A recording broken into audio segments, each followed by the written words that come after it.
Some of y'all out here in relationships that are commitments, but there's no seriousness to them.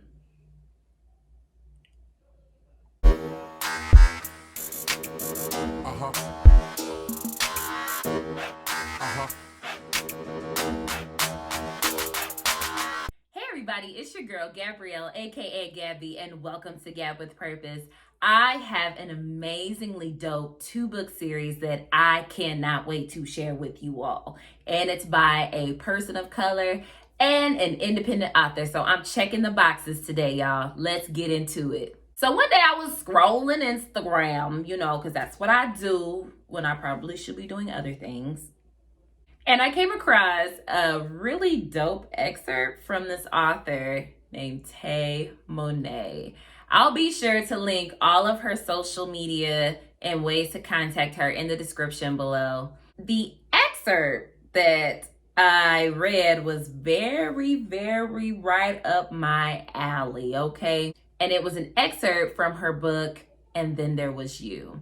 So, I was like, let me go check this out. I literally pushed everything to the back burner that I was supposed to read, and I put this thing in the front. And I was not disappointed, okay? Let me just go on here real quick before we jump into this stuff and say, Sister Tay Mo'Nae. Girl, you did that. You did that, okay? So if you ain't got time to watch the whole thing, sis, I just wanted to encourage you at the very beginning and say, you did the damn thing, girl, okay? The book is titled, And Then There Was You. There are 2 books in this series, and the first book, baby, it starts off with a bang. You get to meet Nasir and Britlin. Nasir is going to be our main male character. He is a reformed bad boy. He has his own trucking business, very sexy, very, confident, assured in who he is as a man. And he is dating Britlin. Him and Britlin have been in a relationship for 4 years. They do not live together. They live in separate houses. I just want to note that. And Britlin is very sexy, very self-confident, very sexually open and self-assured. She's eager to please. And we get to meet them doing the horizontal hula. Like, that's just how we meet them. And what better way to be introduced to characters than that? Than them getting down and getting dirty, okay? You get to find out, you kind of get a peek into their relationship, because it seems that Nasir is committed to Britlin, but he isn't very serious about their relationship. Some of y'all out here in relationships that are commitments, but there's no seriousness to them. But that's none of my business. Now, Nasir has a birthday coming up, and Britlin is trying to think of something to get him. It's been, and it's one of those, what do you get the man who has everything? Well, she decides, and him, that a great birthday present would be a threesome. I mean, why not? Why not? I can tell you a few reasons why not, but Nasir is leaving Britlin's apartment after, the conversation about the threesome and just, having intimate time together. And he runs into our female main character, Seven. Now, Seven is Britlin's neighbor. She's headed into, after being at work all day, she is in her last year of law school. And she's very serious, very shy. She's very shy, and she is proud. And I will say that Seven suffers from the misguided belief that in order to achieve anything in life, you have to suffer a little bit. Not sacrifice, but suffer. And, Nasir is attracted to her, but he also sees that she's very shy, and he's like, nah, I need me somebody who's confident, whatever. So he, like, go on ahead and do what you're gonna do. But he peeped that she's a beautiful woman. Now we have characters Nasir Britlin, and Seven. Now, I don't know what kind of threesomes y'all have ever heard of, but the ones I've heard of have 3 people in them. So there we have our 3. Now, how do they get to that point? Well, as I mentioned, Seven is putting herself through law school. I mean, sis is in her last year. She was raised by her grandmother, and so she is essentially alone because her grandmother has passed away by this time in the story.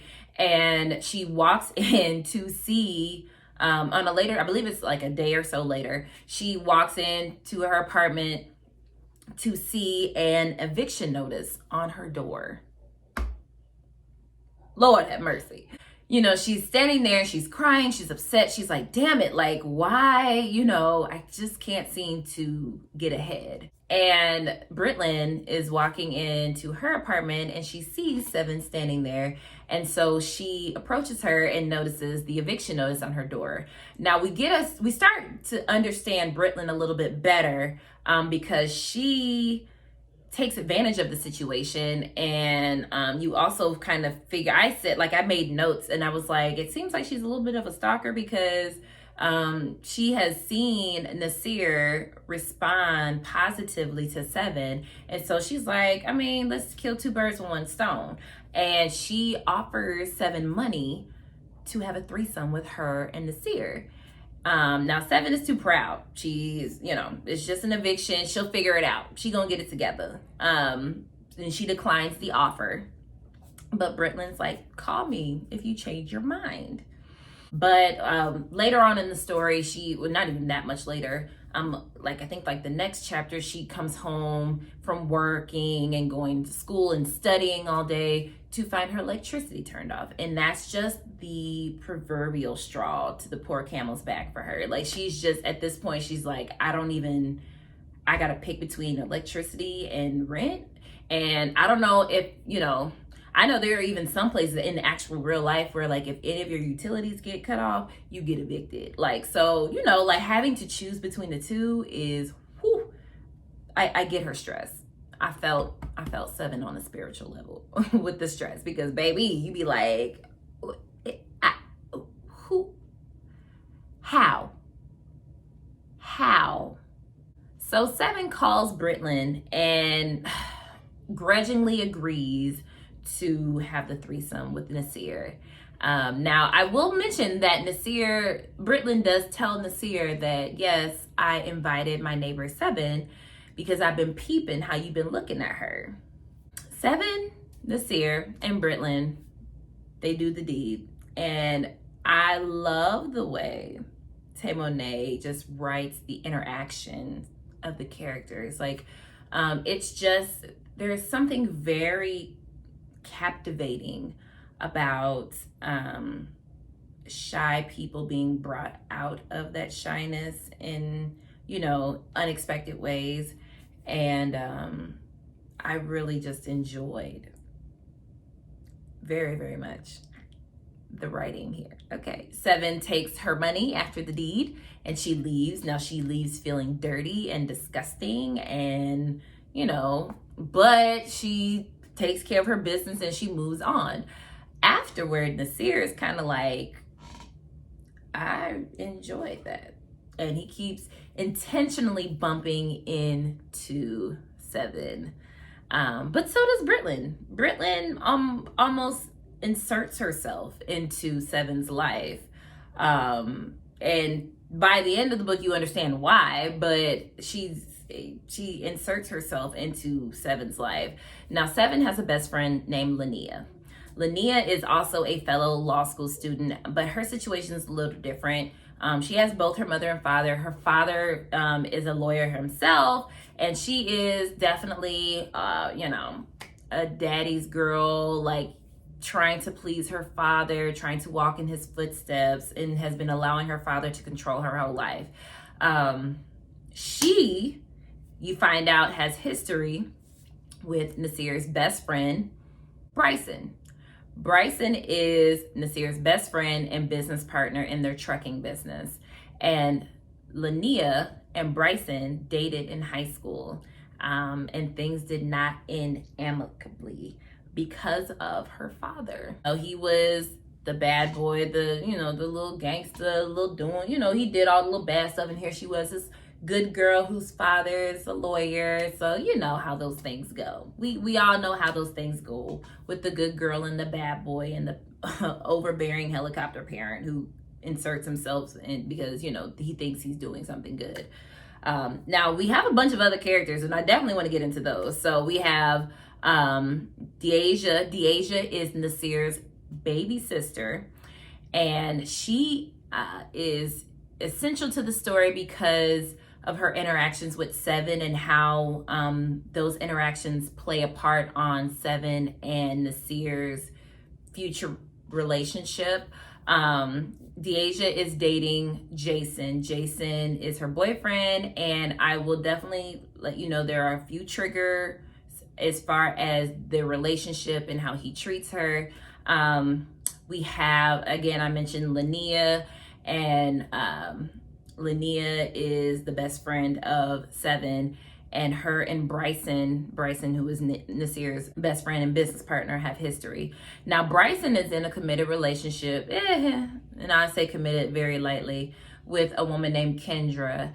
And Bryson is a total asshole to Kendra. He is very dismissive.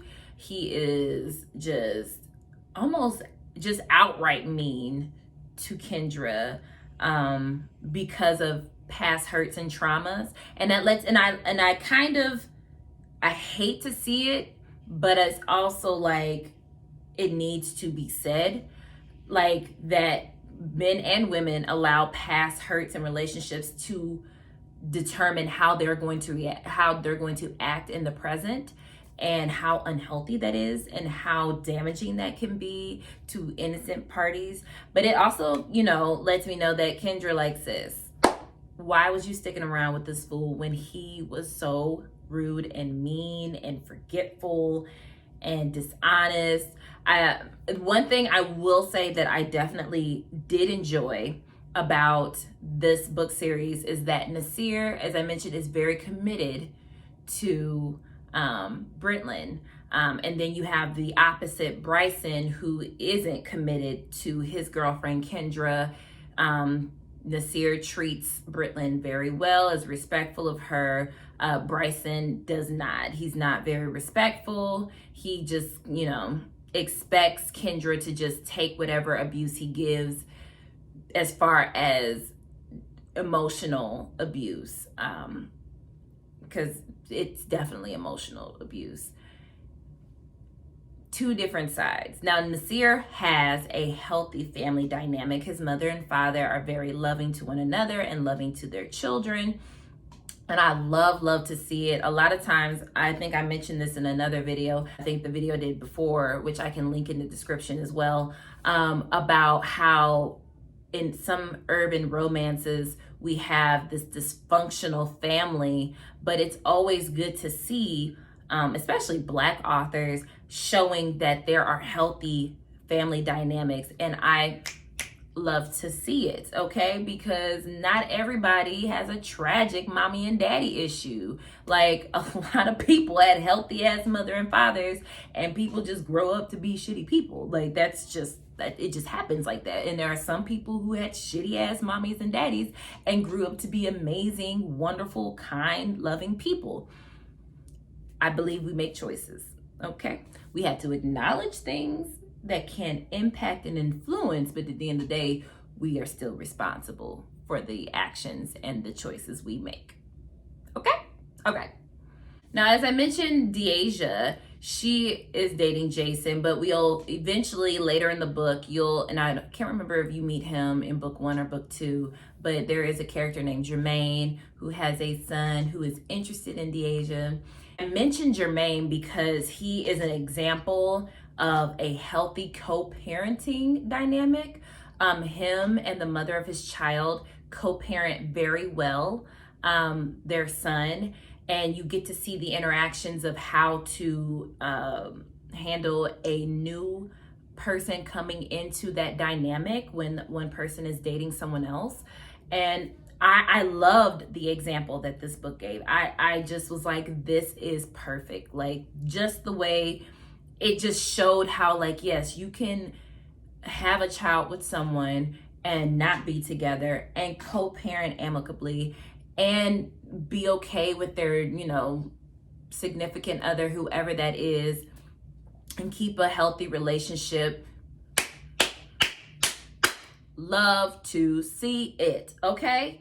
Now, I don't want to give away too much of the story. As you probably have guessed, Nasir and Seven do eventually get together, and Britlin is pissed. And so the story is following how Nasir is pulling Seven out of her comfort zone, how Seven is bringing Nasir back into a more focused or centered life, how Britlin is handling all of this that is done behind her back and then in front of her face.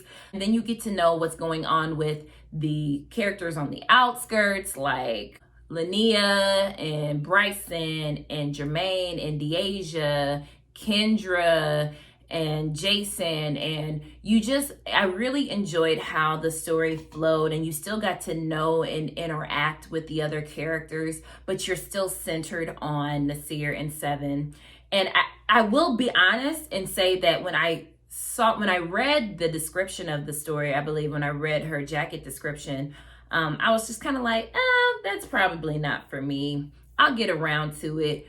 But then something told me, just like, no, just check the book out.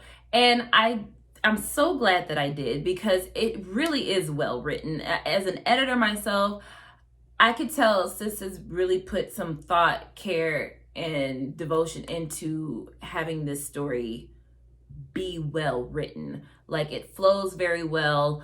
Honestly, if I was to give it, I probably would give it 5 stars, which, you're like, oh my gosh, 5 stars, come on now. Like, ain't nothing that perfect, but for me, it really was. And I mean, I just really enjoyed the story. I enjoyed the flow. I enjoyed the characters. I enjoyed the realism of all of it, because I think it just was a great story that set a great example as far as like just the relationships and the dynamics. I will say that you should never, ever, ever, ever, ever, ever, ever, ever, ever, ever, ever start something with somebody when you haven't finished something else with somebody else, okay? And even that is handled pretty well in the story, because to give a little bit, when Nasir and Seven do get together, Nasir lies and says that he has ended things with Britlin, and Seven finds out that it was a lie, that he actually didn't end things with Britlin in the time frame that he said he did. And just her response and how he overcomes that. I really just enjoyed the devotion he has to her, and even the devotion he had to Britlin. Now, he wasn't very serious, and I mentioned earlier about him being committed and not being serious. And the difference is that when he can be committed, meaning he can be faithful as far as, not seeking other things outside of the relationship and not being overtly disrespectful, but he wasn't committed to her. He was okay with having other women come into their bed. He was okay with, because that wasn't the first time. I mean, you even see Britlin and Nasir invite someone else into their bedroom, and he doesn't take the relationship very serious. He doesn't want her to move in with him. He doesn't plan on asking her to marry him. He doesn't want to have kids with her. And he tells that to his family, and his family is like, why are you wasting your time with her if there's nothing serious? He's like, I'm just having a good time. And so that's why I say that people in general need to know the difference between a committed relationship and a serious relationship, because they aren't always the same thing. Now, it'd be wonderful if it was together, because you could be serious, be like, I want more, I seek future with this relationship, but then not be committed to that goal. You need both of them together to have a healthy relationship. I hope I just helped somebody right there. This book was really wonderful. The series was wonderful. Please, you guys, like I said, I'm going to link all of the information below about where you can find this book, where you can get in contact with Tay Mo'Nae. She is a wonderful writer, and I have to try to find time to add another of her books into into my reading schedule, because I just really enjoyed it. I really enjoyed it. Sis, you deserve all of the accolades and the praise for this, because this book was really good, and it was just so interesting and so it just kept me intrigued. And listen, the sex scenes, baby, yes, yes, everything, okay? Make sure you reach out to Tay Mo'Nae and follow her on all of her social media. Make sure you go check out these books, right? Independent authors love, love, love to hear from readers like myself and you. Just go check them out. Go leave a review. Take the time to leave a review. What did I say? Leave a review. People deserve to know that their work is good, especially when it's this good. Totally deserves it. If you are not subscribed already, please go ahead and subscribe to my channel and go ahead and click on those notifications so you know when I do drop another video, okay? Because you don't want to miss these, okay? I'm very, very excited to have the opportunity to discuss independent authors with you all. And I really hope you all take the time to read these authors and leave reviews for them because it really is appreciated. I know for a fact it is, okay? Always remember to choose love, y'all. Once again, it's your girl, Gabrielle, aka Gab B, and I'm out of here, y'all.